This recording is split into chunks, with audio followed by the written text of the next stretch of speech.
Hey there guys, today we're going to start the review process on a locomotive I've been waiting for a very long time, the Atlas U36B Seaboard Coastline 1776. Now, as many of you know that watch my videos, I love Bicentennial locomotives and just oddball pieces, and this one having a bit of a home connection given that it ran through my area. I'm very glad to finally call it my own. So, like always in these reviews, I'm going to start off with the detail segment, and for this detail segment, it'll be a little bit different. I'm doing this from my dorm room, so notice my lovely mess of a desk. And once I get it home, we will do the operations segment, so you're going to see that transition in the video. But nevertheless, let's get cracking. Now, this is a first for me. This is my first Atlas locomotive with Loksound. The newest Atlas I bought to date had a QSI Revolution in it, so this is going to be a nice step up. And with this comes the new packaging. So let's go ahead and get her undone.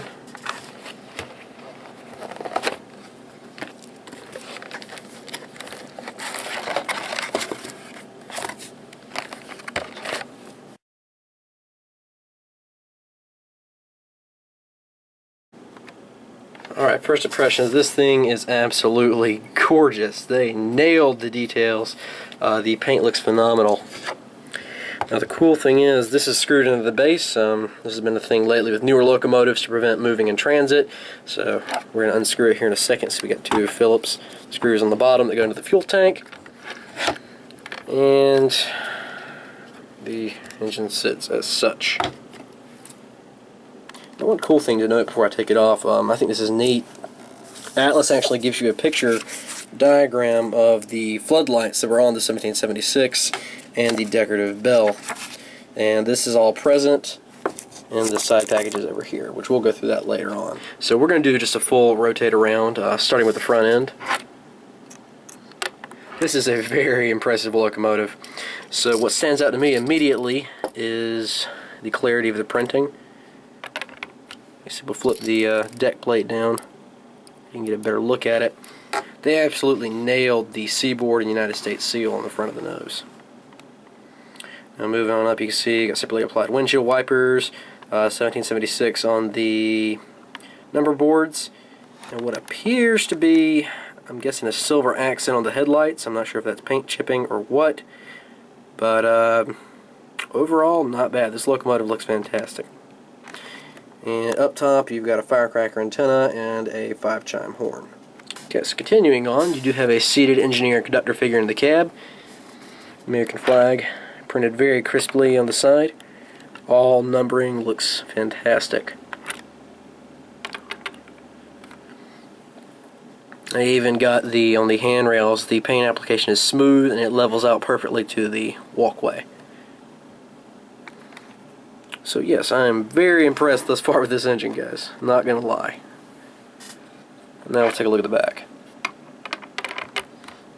The back side's fairly simple. Printing is crisp. Everything looks good. The rear deck plate does come down. And of course you have your separately applied grab irons at the back, along with some MU hoses, air lines, etc.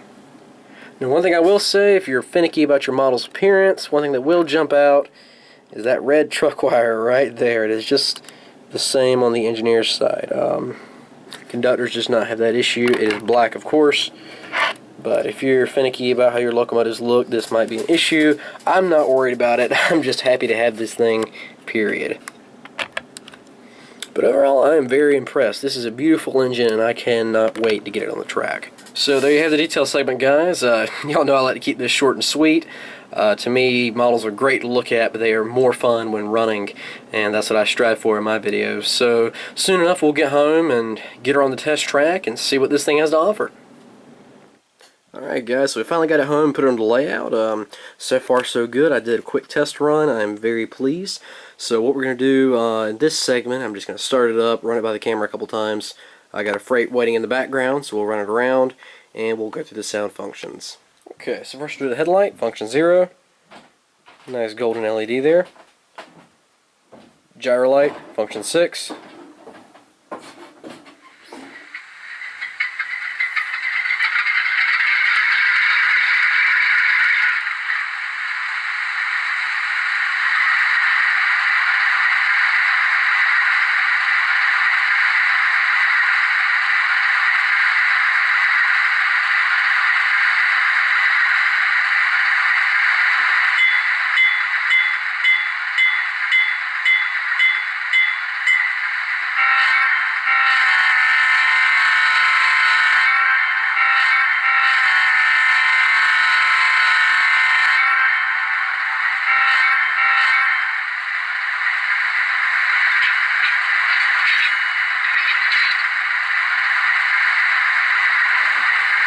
One cool thing to note with this engine, it does come equipped with the full throttle sound file, and what this means basically is once the engine is moving, you can use function 9 to act as a drive hold and control the sounds independently. So we're going to get it moving forward just slightly.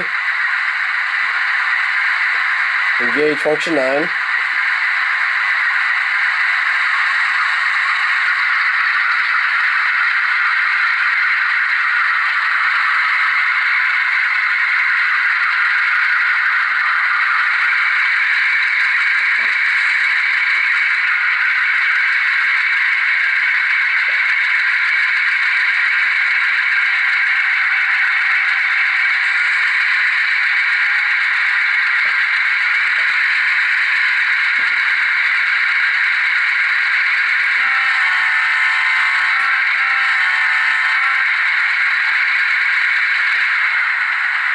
And back down to idle.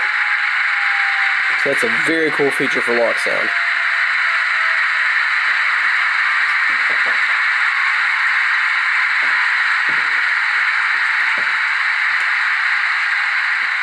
So that wraps up the sound demo. Now we're going to slap some cars behind it and take it around the track a few times.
And there you have it, guys, a review of the Atlas SCL 1776. So now for my final thoughts on this locomotive. Firstly, I am very pleased, as I said in the detail segment, to have this on my roster at last. This has been a locomotive that's always been special to me, given that it did run literally right down the street from me at some point. So it's cool to finally own one of those. In terms of detail, very impressed, still very pleased. Operation only held one nitpick, if it could be. The locomotive was a little noisier than expected out of the box. I'm going to double check the drive line to make sure no wires are rubbing, or just slap a little oil on the gears, but overall out of the box, not bad at all. I'm very pleased with this locomotive. Now, in terms of selling price, the locomotive has an MSRP for $300, so for a little 4-axle, you're paying a premium. However, most dealers will cut you a break. I think the average I saw with DCC sound was like 270, 264, somewhere in there. I got mine in a little bit of a specialty deal. The Antique Barn in Wilson, North Carolina was closing, and I got this locomotive half off. And so I'm going to end this video by saying if you are in the area, stop by, give them one nice little bit of business, because it kind of sucks to see one North Carolina hobby shop go out. So besides that, guys, this is a great locomotive. If you have if you are looking one, or you are a Seaboard nut, this is the ticket. The Loksound is solid, and the cool thing is, unlike Tsunami or any other brand, we are not stuck with the same sound files. You can update this as long as you have a lock programmer. So this locomotive will last you for many years to come.